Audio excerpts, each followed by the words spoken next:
duas indicações de literatura para você se aprofundar no conhecimento dessa carta. Duas literaturas que eu reputo como fundamentais, porque essa carta ela fala da alegria. Filipenses é a carta da alegria. Filipenses é a carta antídoto contra a depressão, antídoto contra a tristeza profunda, contra o desânimo, a carta que ensina mais do que qualquer outra como amar as pessoas, como demonstrar o amor de uma maneira extremamente verdadeira e muito íntima. E para você entender isso, essa carta eu sugeri para você a leitura de uma obra para mim fantástica do R.C. Sproul, que fala A Mão Invisível. Sproul, um dos grandes, maiores teólogos da nossa geração, ele conta quando passou por uma crise em sua família e como que ele lidou com a situação de sentir Deus distante. Deus pareceu distante na vida dele. E ele produziu aquela obra que você vai ler em lágrimas, eu te garanto. Fica a dica, está lá na minha timeline.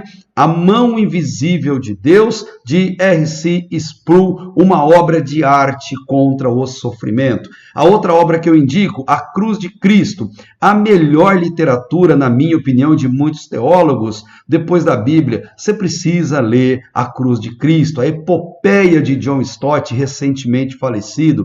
Esse livro vai te dar uma visão de Cristo de uma forma única, de uma forma que tira suas dúvidas, remove as suas dúvidas, como uma neblina de uma vez por todas. Jesus homem, Jesus Deus, como nós vamos ver daqui a pouquinho no capítulo 2 da carta aos Filipenses. Fica a indicação para você, A Cruz de Cristo, John Stott, A Mão Invisível de Deus, de R.C. Sproul. Você vai se apaixonar, especialmente se você passa pela dor do luto, passou pela dor do luto e você ainda está se curando dessa ferida. Sproul vai falar com você, vai falar profundamente ao seu coração.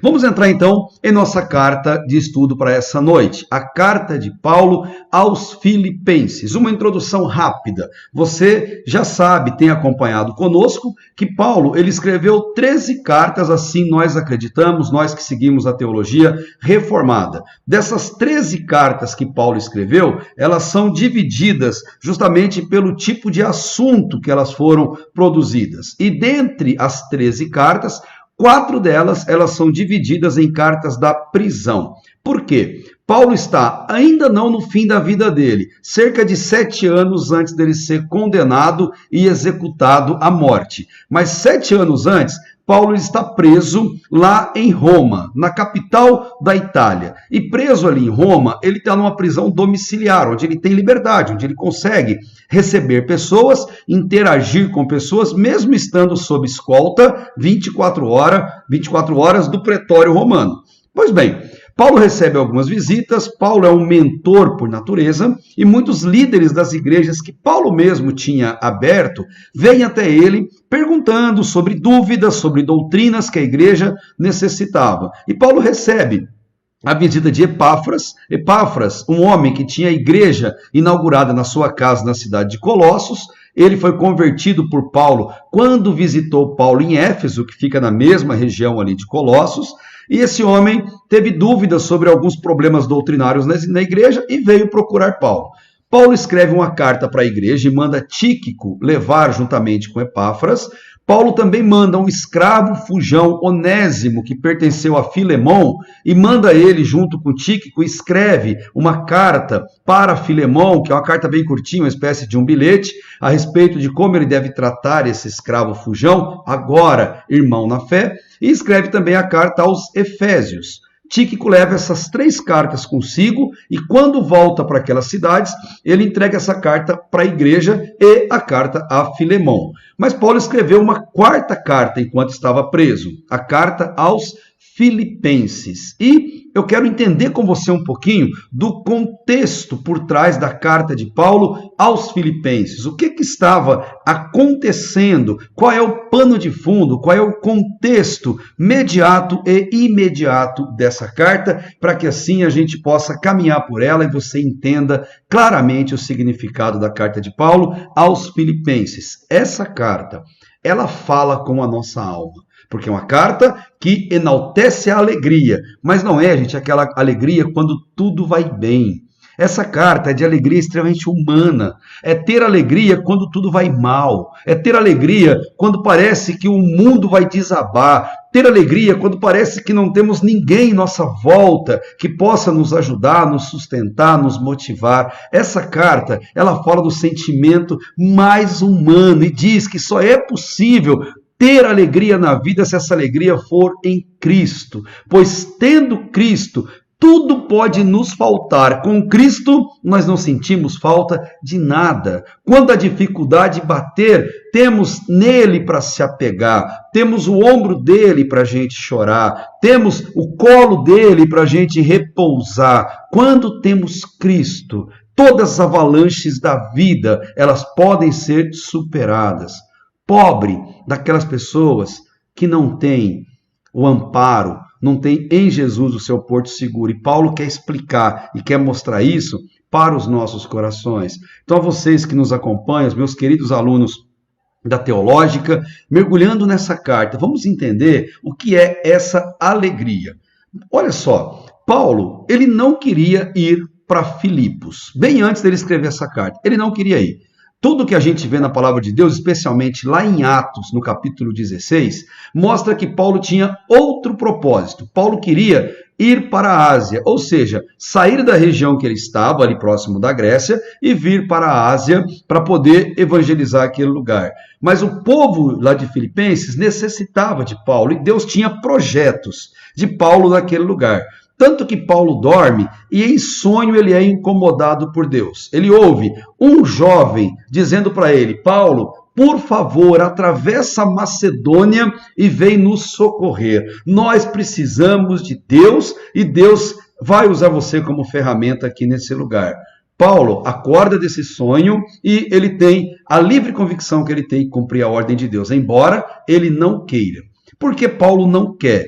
Paulo é cidadão romano. Paulo é rabino judaico. Paulo é um conhecedor das leis, afinal de contas ele pertencia ao mais alto escalão jurídico lá de Jerusalém. E Paulo, ele não quer ir para aquele lugar. Por que ele não quer ir para lá? Justamente porque ele sabe que ali é um lugar de muita idolatria. A cidade de Filipos era uma cidade dominada por forças terríveis, negativas. O exército romano tinha um domínio ali também e havia toda essa questão pagã que deixava a cidade extremamente pesada. Paulo sabia que naquela cidade praticavam muito adivinhação. E adivinhação, conhecer o futuro, é nitidamente prática de feitiçaria. A Bíblia, em todo o rol de pecado que ela apresenta, ela condena cabalmente toda forma de adivinhação futura. A adivinhação futura não pertence ao Espírito Santo de Deus, não pertence ao povo de Deus, e a Bíblia de capa a capa condena drasticamente essa prática. E existe uma razão extremamente humana e espiritual por trás disso. Humana, no sentido que eu digo, porque é bênção não conhecer o futuro. Nós mal conhecemos o presente que vivemos e ainda assim entramos em surto tantas vezes. Depressão, ansiedade, crises que a gente passa, de pânico. Isso só de viver o hoje. Imagina se conhecêssemos o futuro, se conhecêssemos o que seria da nossa vida, da vida de pessoas que nós amamos, nós não suportaríamos. E Deus, por graça, por bênção, não nos dá o poder de conhecer o futuro. O futuro, como diz o jargão popular, só a Deus pertence. Embora muita gente brinque com espíritos malignos, correm atrás de saber adivinhações do que vai acontecer no futuro, mas isso não pertence ao plano de Deus, não está na palavra de Deus, e eu recomendo a você que estuda teologia, que quer conhecer da palavra de Deus, abominar esse tipo de prática na sua vida. Isso é prática do paganismo. E Paulo sabia que naquela cidade se praticava isso, mas, incomodado por Deus, Atos 16 nos mostra isso em diante, Paulo vai até Filipos. Quando ele chega na cidade, a cidade ela é um pouco diferente das outras. Embora seja uma cidade rica, imponente à época, a cidade não tinha uma sinagoga, um lugar de reunião dos judeus no local. Paulo era estrategista. Como ele era um judeu, toda vez que ele chegava numa cidade, ele procurava a sinagoga, os líderes locais, para daí se apresentar e participar de uma reunião deles. Por sinagoga, entenda-se mais ou menos o padrão que temos para a igreja hoje em nossa época. Só que Filipos não tinha uma sinagoga. Paulo entrou na cidade, então ele não vai à sinagoga. Ele vai à beira de um rio, onde reuniam-se várias mulheres. E ele sabe que entre aquelas mulheres, uma delas era uma líder local, Lídia. E ele procura essa mulher Lídia, que já era um hábito incomum para aquela época. E diante daquela mulher, trabalhando ali às margens do rio, Paulo fala do grande amor de Deus para aquela mulher. A mulher entende a mensagem, entrega a vida para Cristo e se torna uma cristã. Então Paulo foi muito bem recebido. Já de pronto, ele entendeu o que Deus queria para ele ali. Ele deixa aquele lugar à beira do rio e entra na cidade. Ao entrar na cidade, ele percebe que em praça pública havia uma jovem, uma menina, possessa de espírito imundo, possessa de demônios. E o que essa menina fazia? Ela era uma espécie de uma vidente, uma espécie de uma bruxa. Ela fazia adivinhações do futuro. Mas ela fazia isso por dinheiro. Era pago. E não era para ela que o dinheiro ia. Era para homens que tinham nela sua propriedade. Essa menina era explorada como propriedade de pessoas sem caráter, que exploravam essa capacidade que ela tinha, ou mesmo essa capacidade fornecida por demônios, que o texto vai dizer.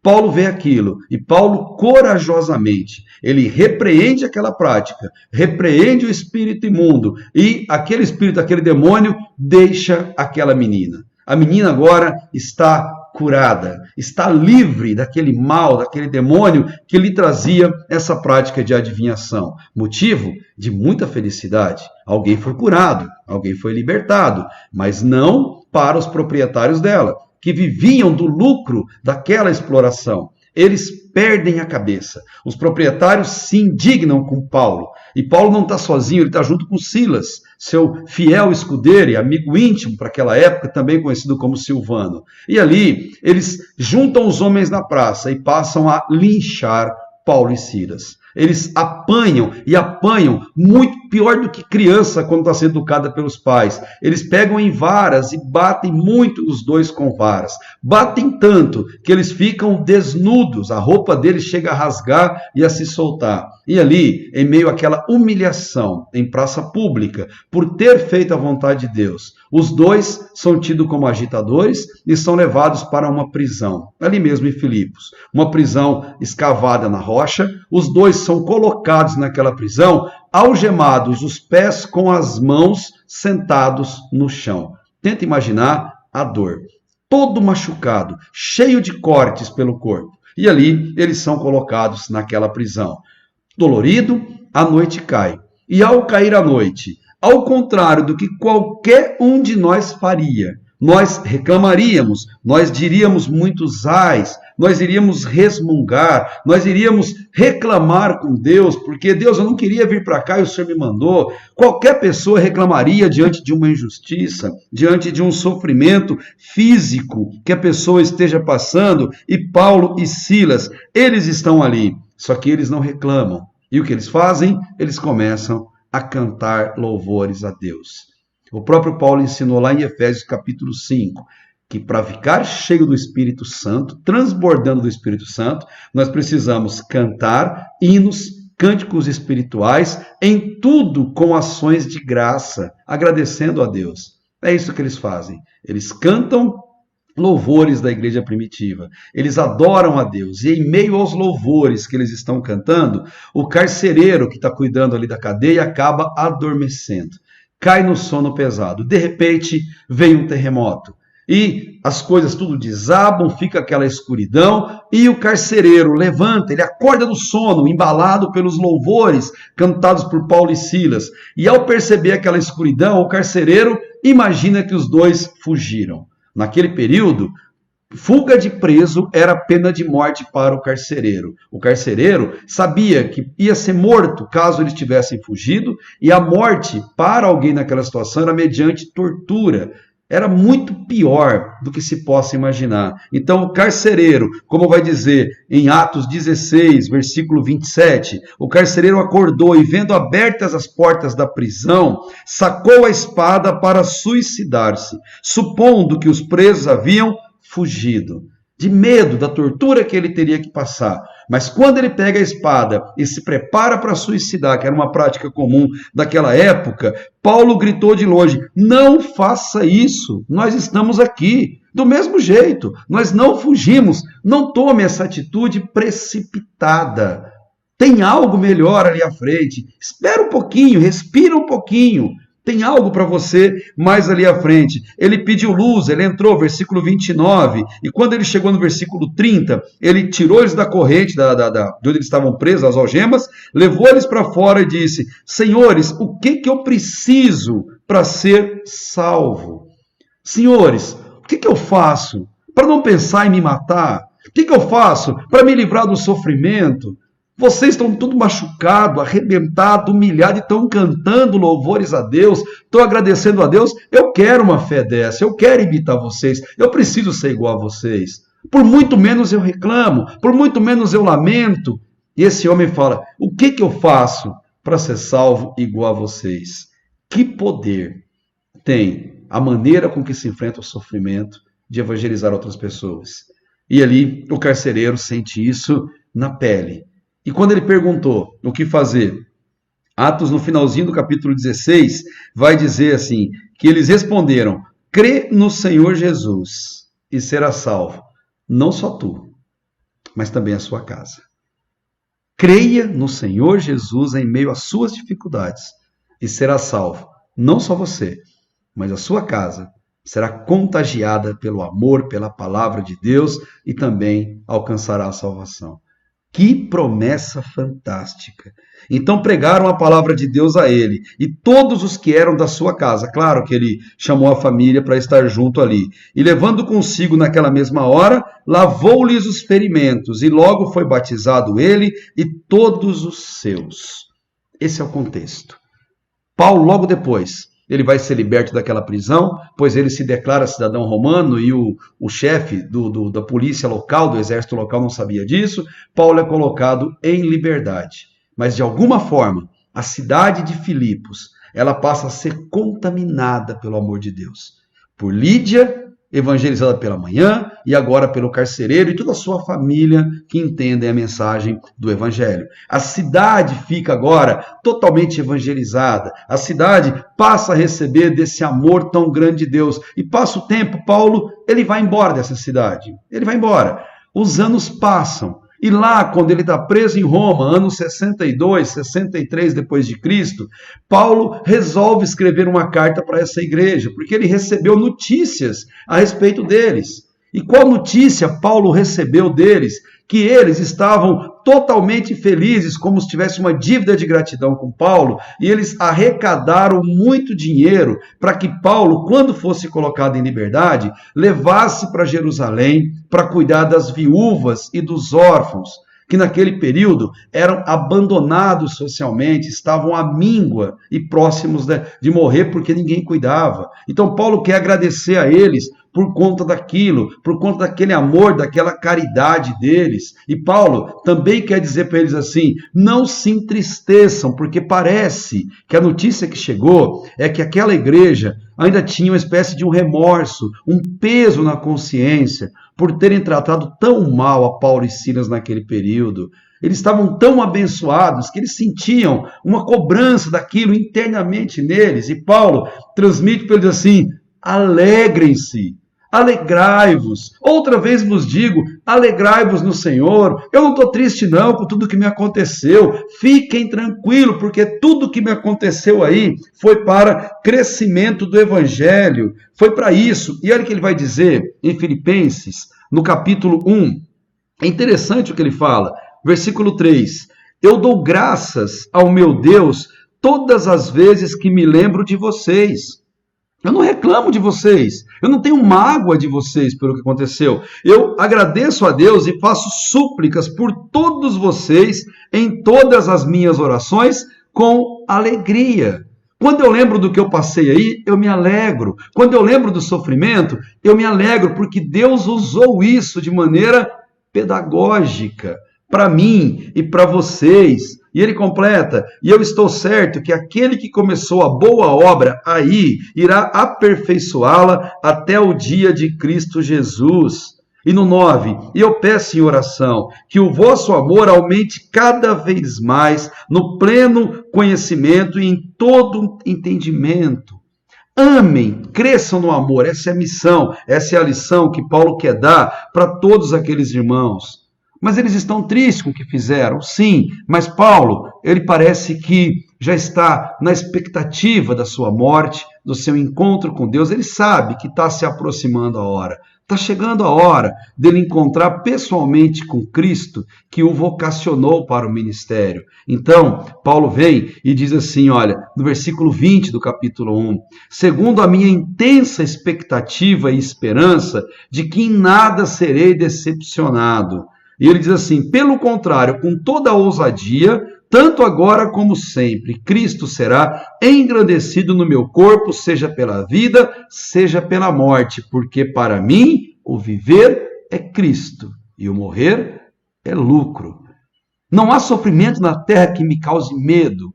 Paulo está dizendo isso, porque ele já experimentou todas as coisas ali em sua vida. Ele tem cicatriz de tanta coisa que ele passou. Lucas, o médico, está do lado dele. E ele diz, para mim, o viver é Cristo. Então, quando terminar a minha vida, eu estou em paz.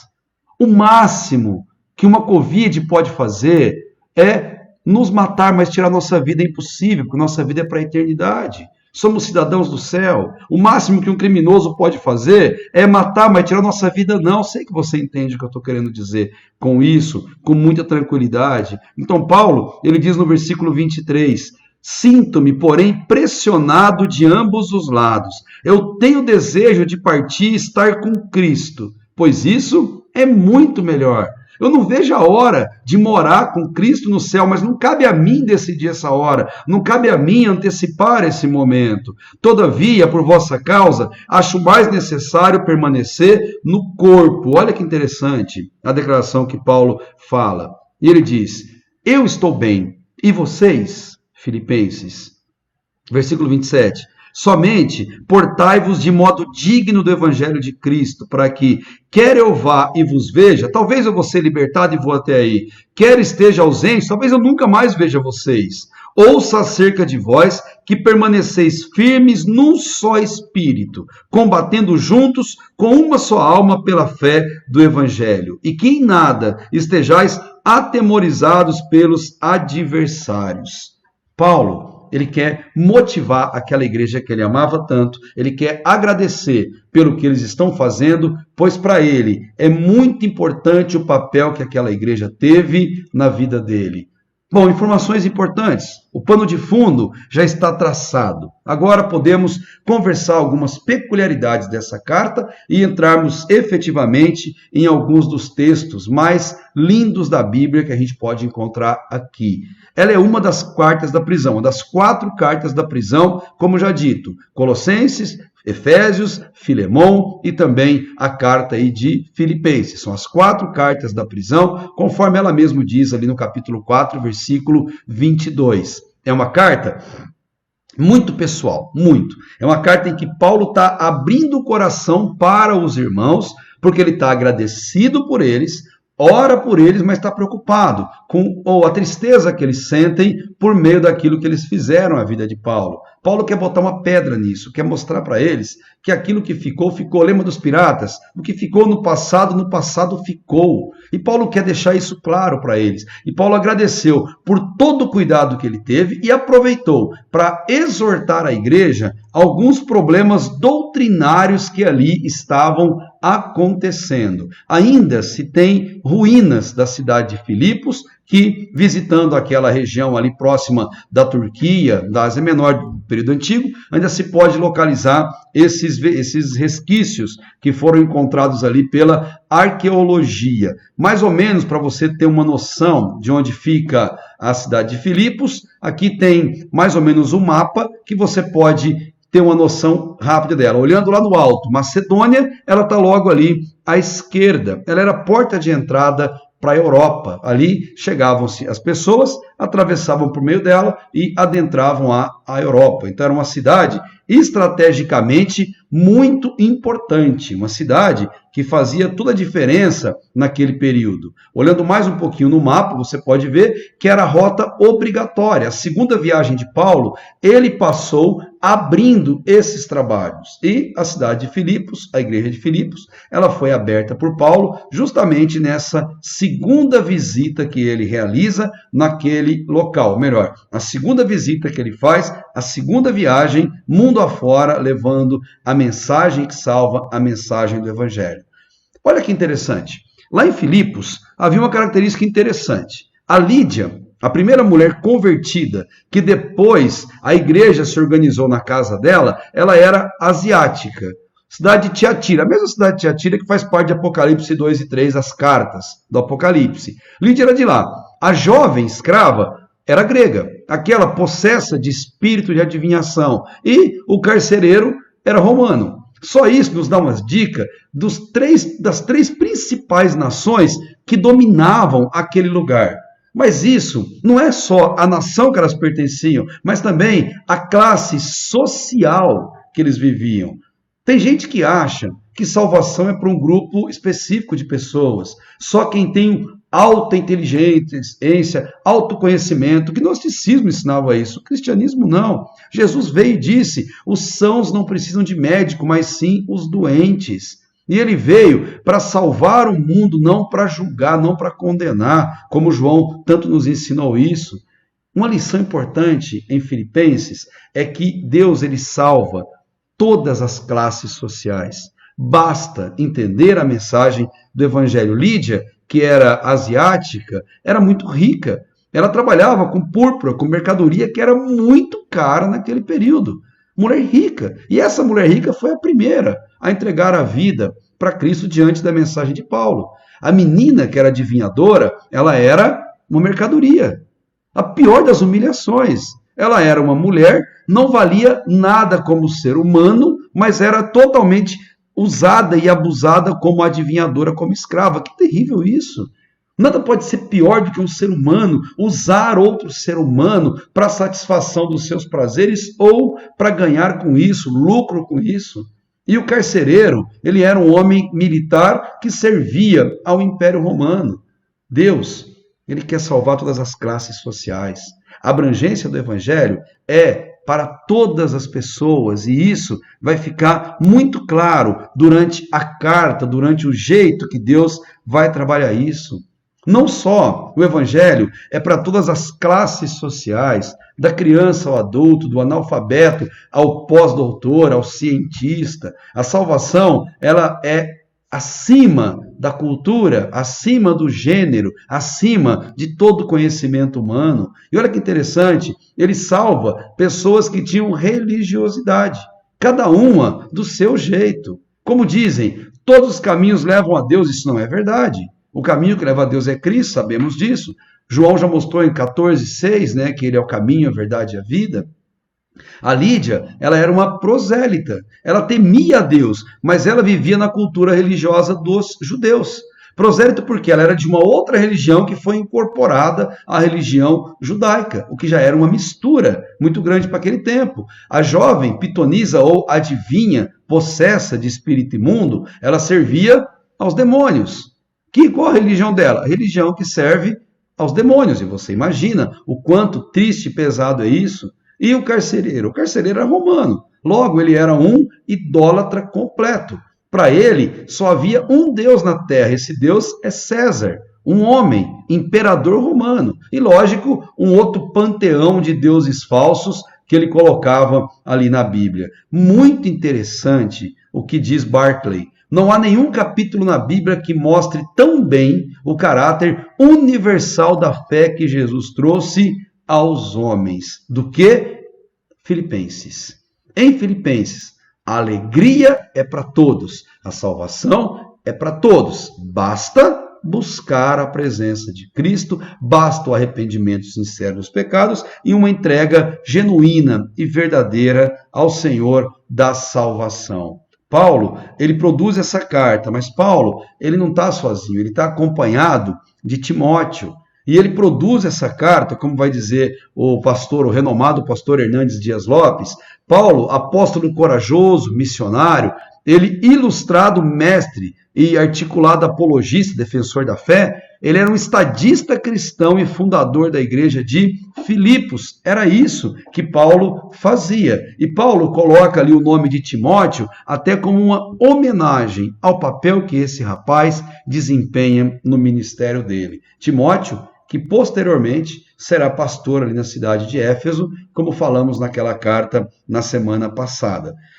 Bom, primeiro capítulo de Filipenses, Paulo está agradecendo, orando, intercedendo por aquela igreja, porque aqueles irmãos sentiam o peso do maltratamento dispensado a Paulo quando Paulo esteve lá, amando de Deus, na melhor das intenções, como aqui já foi falado. E Paulo diz, não se preocupem, eu sou desprendido de tudo na minha vida, pois para mim o que importa é viver para Cristo, porque para mim o viver em Cristo é o que importa. Todo o resto das coisas eu considero como esterco, elas não são mais importantes para mim. Mas em Filipenses tem a carta, o texto mais fantástico sobre a divindade de Cristo. Sobre Cristo, homem e Deus na mesma pessoa. Deixe-me dizer uma frase para você, eu gostaria que você guardasse. Jesus sempre foi Deus. Mas olha que interessante. Jesus, na condição de homem, ele se tornou o que não era, sem jamais deixar de ser o que sempre foi. Ele se tornou o que não era, sem jamais deixar de ser o que sempre foi.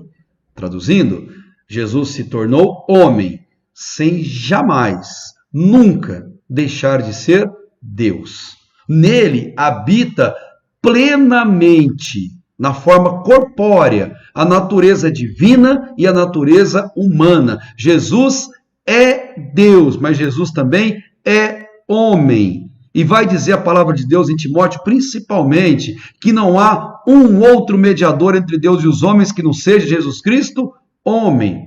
Jesus se tornou homem, essa é a melhor notícia da história. E porque ele se tornou homem, Filipenses capítulo 2, Paulo vai dar uma aula, um desbunde de teologia, para mostrar para a gente o papel de Cristo como Deus e homem ao mesmo tempo. Jesus, ele se humilhou. O que significa ele se humilhar? Como Paulo vai explicar para a gente, especificamente no capítulo 2, a partir do versículo 5. Se Jesus se humilhou, quem somos nós para termos orgulho? Quem somos nós para nos acharmos melhores do que os outros, porque temos uma condição social melhor, uma condição intelectual melhor, porque temos uma família melhor? Quem somos nós? Ele fala, tende em vós o mesmo sentimento que houve em Cristo. Sabe que sentimento é? Humildade. Porque ele é Deus, santo, puro, verdadeiro, criador de todas as coisas, soberano. Mas ele olhou para esse mundo e veio ao mundo e tomou a condição de criatura. Nasceu como um bebê, cresceu como uma criança, tornou-se um adolescente, um homem formado, morreu da maneira mais cruel possível, mas ressuscitou, e porque ele vive, nós também vivemos. A mensagem da cruz, ela é muito clara e muito linda, por isso recomendei o livro A Cruz de Cristo, de John Stott, que coloquei na minha timeline lá, para você conhecer um pouquinho desse livro. Ele diz, Jesus, sendo Deus, versículo 6, existindo em forma de Deus, ele não considerou o fato de ser igual a Deus algo a que devesse se apegar, se orgulhar e olhar para a humanidade como se fosse uma ralé. Não, ele se humilhou, ele desceu do céu para se tornar igual às suas criaturas. A criatura mais perfeita, a obra, a coroa da criação de Deus, que é a humanidade. Mas, pelo contrário, versículo 7, ele esvaziou-se a si mesmo. E tome cuidado com esse esvaziou-se. Isso aqui é kenosis no grego. Esse esvaziou-se. Jesus não deixou de ser Deus em momento nenhum. Ele simplesmente abriu mão de estar no céu, na glória, para estar conosco na condição humana, ser tentado como todo ser humano é tentado. Então ele sabe o que é passar pela tentação, ele sabe o que é passar pela provação e sabe o que é ser vitorioso. Ele aprendeu a obediência pelas coisas que sofreu. A palavra de Deus vai dizer isso. E ele foi obediente até a morte e morte de cruz. E não há amor maior do que dar a sua vida pelos outros que não merecem. E foi exatamente o que Cristo fez. Ele se esvaziou. Isso significa o quê? Ele desceu a esse mundo, ele se humilhou, colocou-se na condição humana e mesmo sendo Deus, ele se tornou servo. Ele não veio para ser servido, mas para servir e dar a sua vida em resgate de muitos. Marcos 10, 45, o texto áureo do Evangelho de Marcos. Se Jesus veio para servir, que mais poderíamos nós fazer, seres humanos limitados que somos? A vida já ensina, o jargão da vida, quem não vive para servir não serve para viver, e é uma grande verdade. Bem poderia ser bíblico esse jargão. Nós temos que servir, a maior prova de amor é essa, mas para um pouquinho. Ele está escrevendo para quem isso? Ele está escrevendo para Filipos, para a igreja onde ele foi e foi chutado, maltratado, espancado, linchado, tomou varada e foi preso numa cadeia pelos pés e pelas mãos.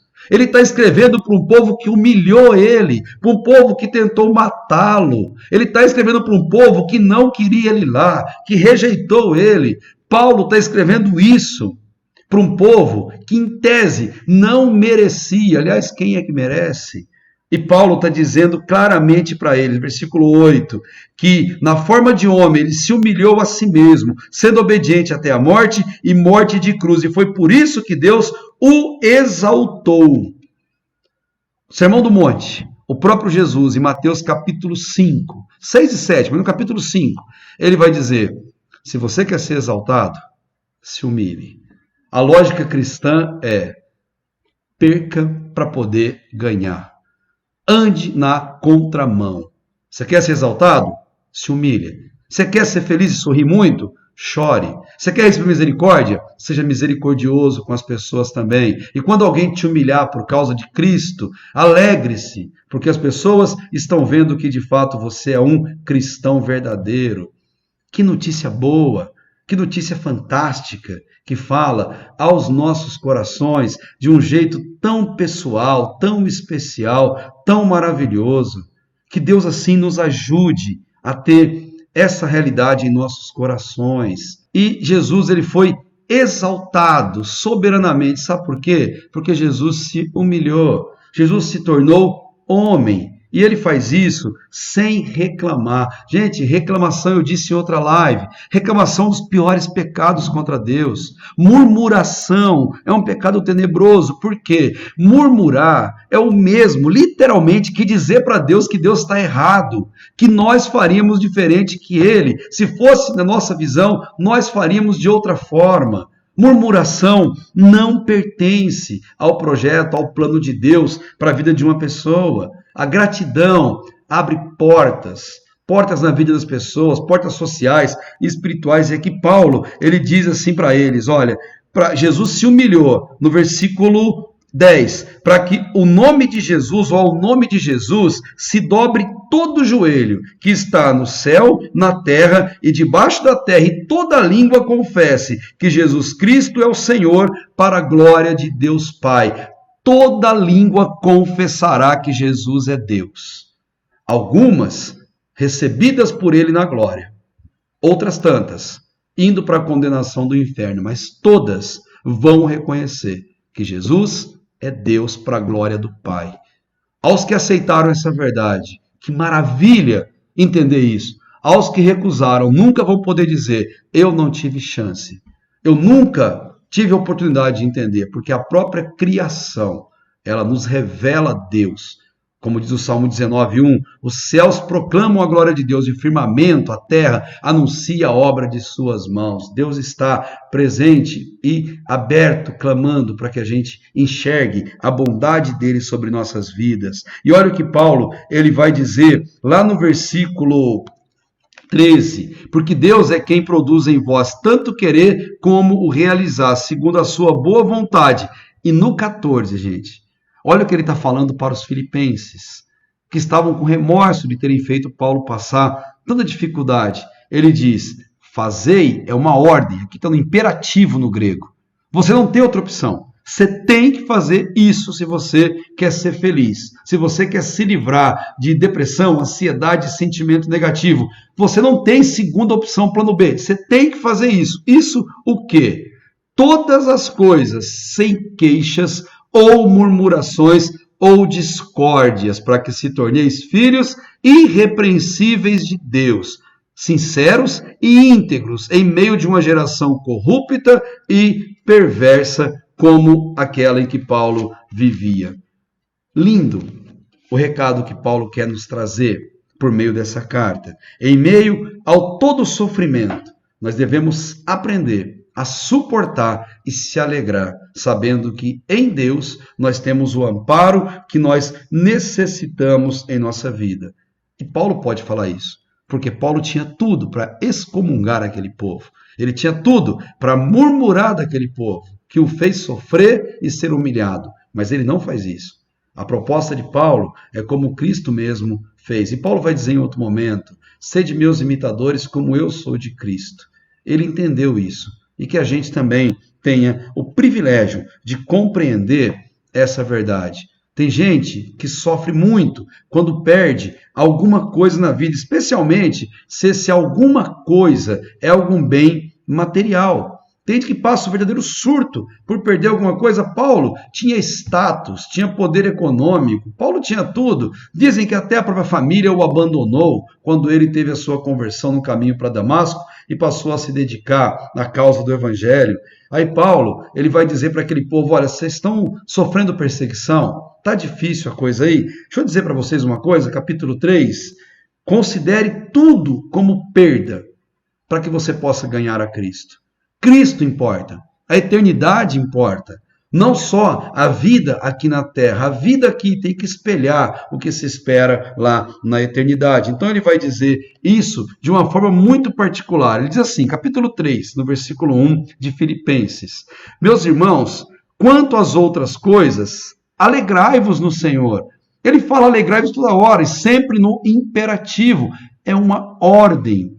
Deixa eu dizer uma coisa, como dizia pastor Leandro Peixoto, alegria é coisa séria no céu.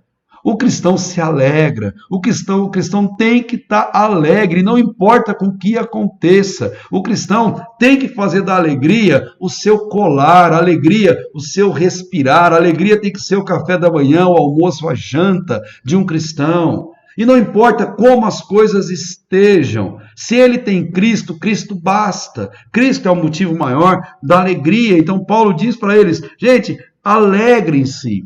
Quem fala o contrário disso, Paulo vai dizer no versículo 2, eles são cães, falsos profetas, pessoas do mal, que ensinam flagelação, que ensinam sacrifício humano. E Paulo diz assim, cuidado com esses cães. Cães aqui são aquelas pessoas que são repugnantes, aquelas pessoas que têm uma mensagem equivocada. Cuidado com os maus obreiros, cuidado com a falsa circuncisão, com os judeus que te obrigam a circuncidar para praticar práticas legalistas em nome da fé. Paulo fala, tome cuidado com isso, porque isso não é nada perante a graça de Cristo. E outra, pode confiar em mim, eu sei o que eu estou falando. Ele vai completar. Olha, ele dá o seu currículo Lattes de Paulo, está aqui, ó, no capítulo 3, versículo 4 em diante. Você quer saber quem foi Paulo? Se você fosse pesquisar no Google, Paulo foi esse homem aqui, ó. E ele disse, olha só, no 5,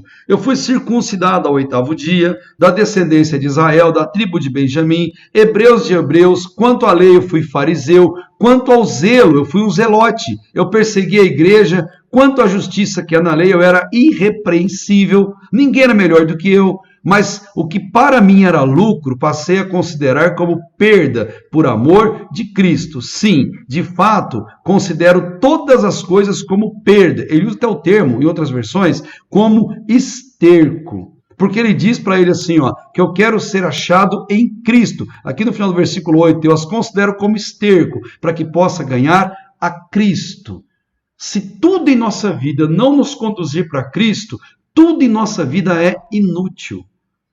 Nossa cultura, se não nos levar a Cristo, se nossa cultura não se render à sabedoria de Cristo, é inútil. Se o nosso dinheiro não nos dá condição de conhecer a Cristo, servir a Cristo e ajudar pessoas, nosso dinheiro é inútil.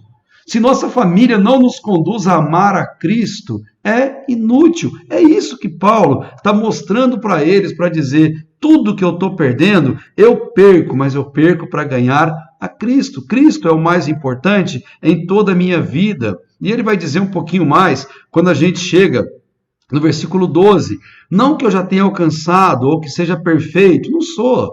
Perfeito só Cristo. Nós caminhamos rumo à santificação. E ele diz, mas faço o seguinte, olha, esquecendo-me das coisas que ficaram para trás, eu avanço para as que estão adiante e prossigo para o alvo, pelo prêmio do chamado celestial de Deus em Cristo Jesus. Paulo, ele faz uma comparação do atletismo, de uma atividade tão comum naquela época. Paulo diz, viva a sua vida cristã como um atleta que corre na arena, que corre no campo. Porque ele só olha para frente, ele não olha para trás, ele não se distrai, ele mantém o foco e ele vai firme para ganhar a coroa. E Paulo está dizendo para os filipenses, não olhem para trás, não desanimem, prossigam para o alvo, mas só tem um jeito de você ir para frente.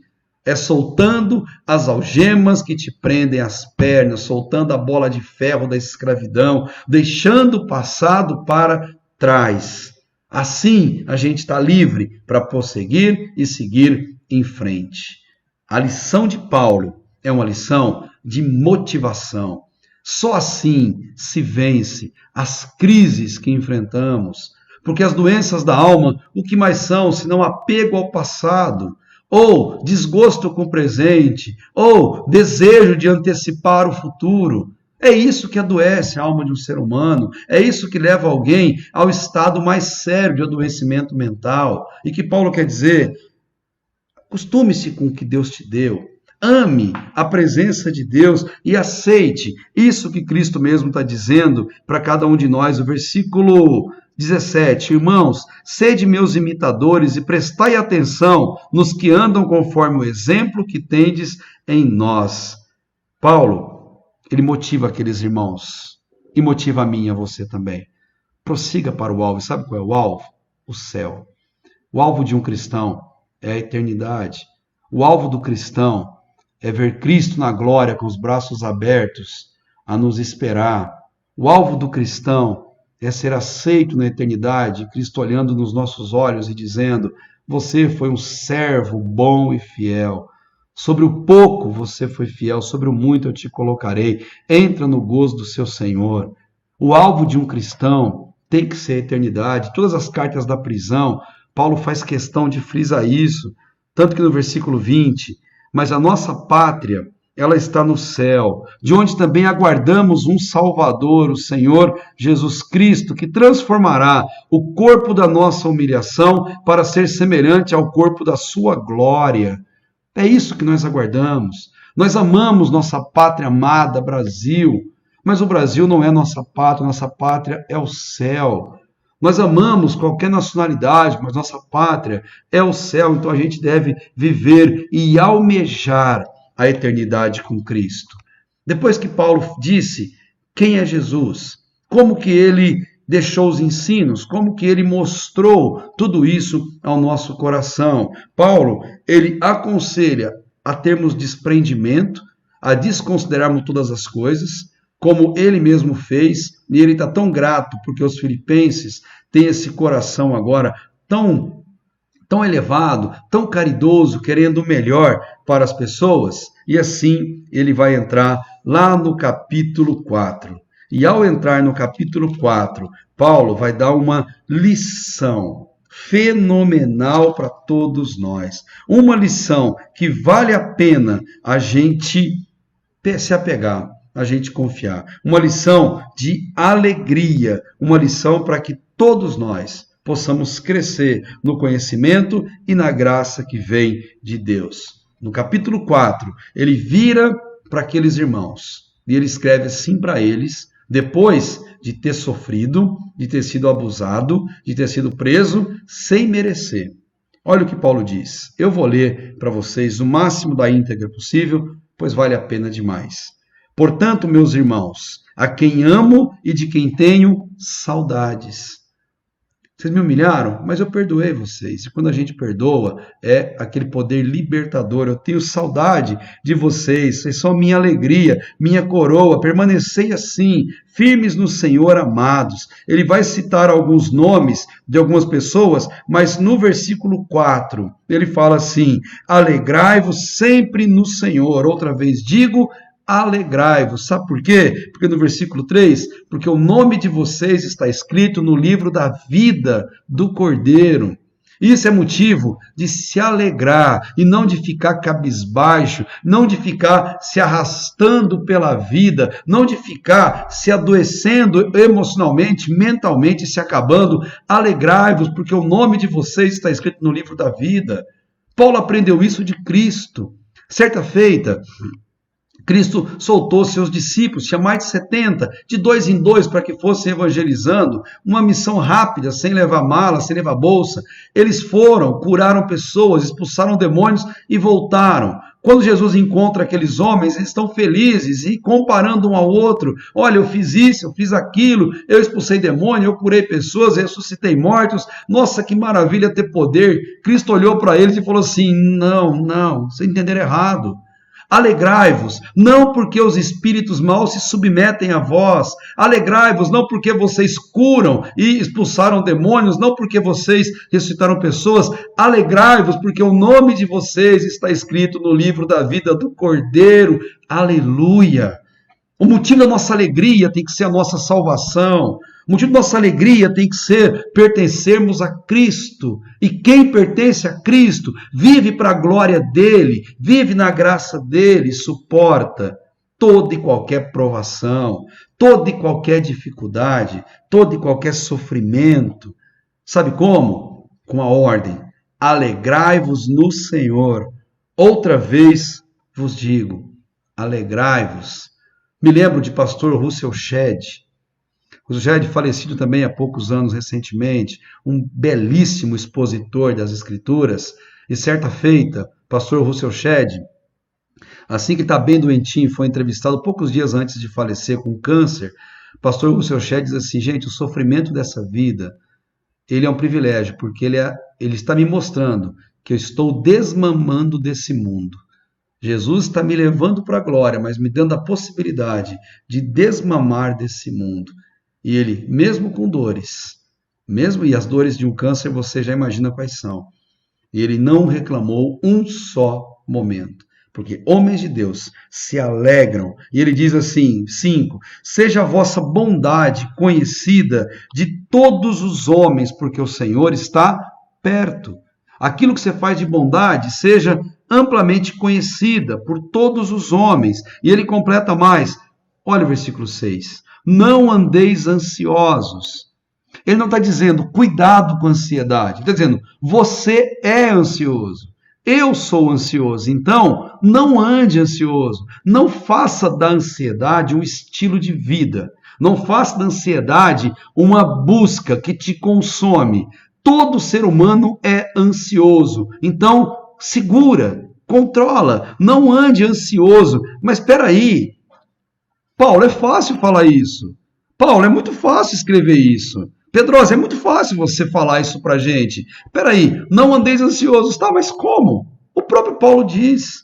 Paulo não é hipócrita. Ele diz, não faça, não seja. E vou te dizer como não andar ansioso. Aí ele completa, sejam os seus pedidos plenamente conhecidos diante de Deus por meio da oração e súplica com ações de graça. Sabe como não andamos ansiosos? Quando a gente abre o coração, rasga diante de Deus e diz a Deus exatamente o que a gente está sentindo.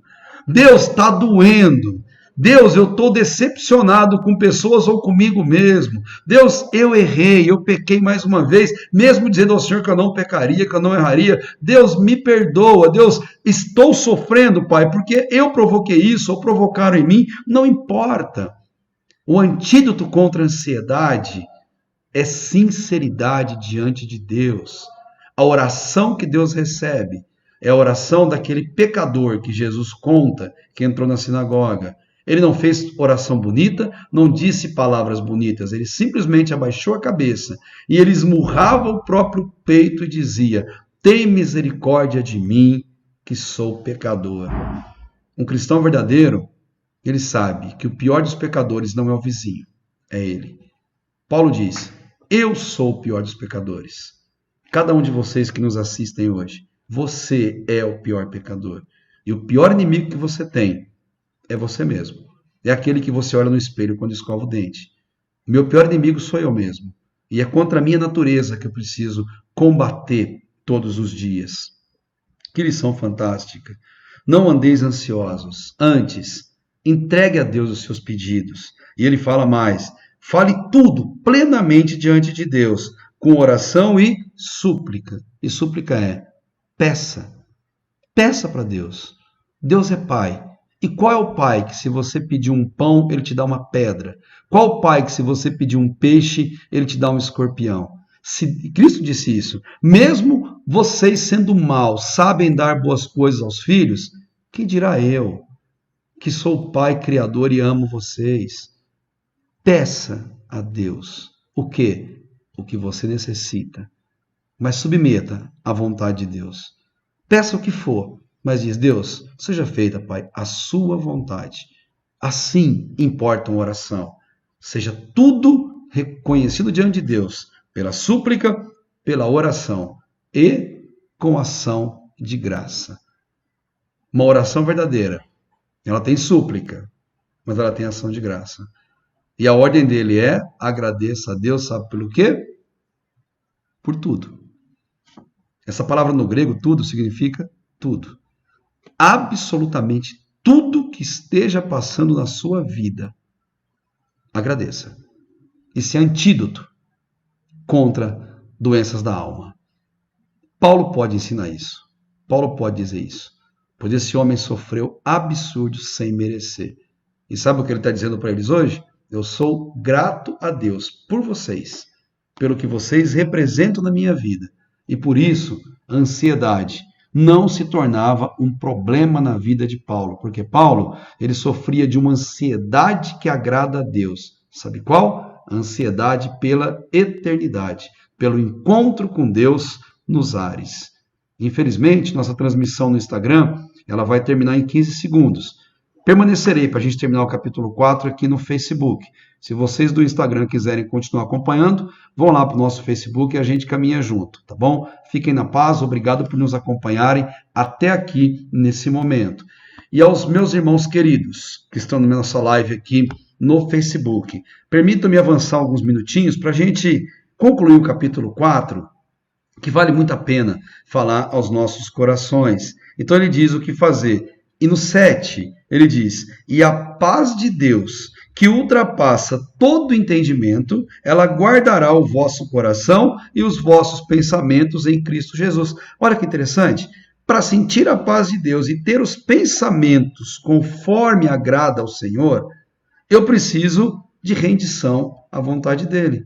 Oração, súplica e ação de graça, como ele tanto nos ensina. E aí, a paz de Deus, que é maior do que tudo, ela vai encher o nosso coração. E Paulo vai no versículo 8.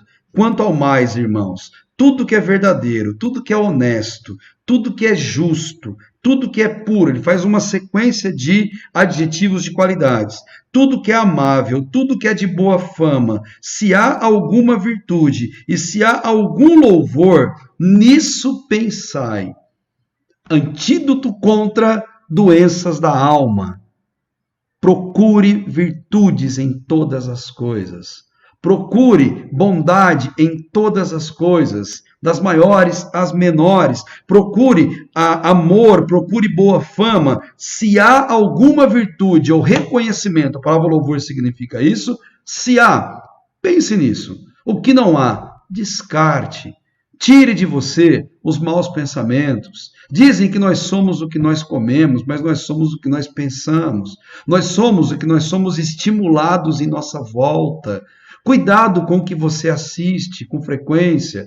Se você assistir só coisas que falam de desgraças, adoecimentos e mortes, você vai ficar preso nesse tipo de pensamento. Cuidado com o que você joga. O que você joga tem o poder de dominar seu pensamento. Cuidado com o que você lê. Boa literatura é remédio para a alma, não só para a cultura. Cuidado com o que você está sendo estimulado, o que está em sua volta, pois isso tem o poder de dominar você. Cuidado com o que você ouve.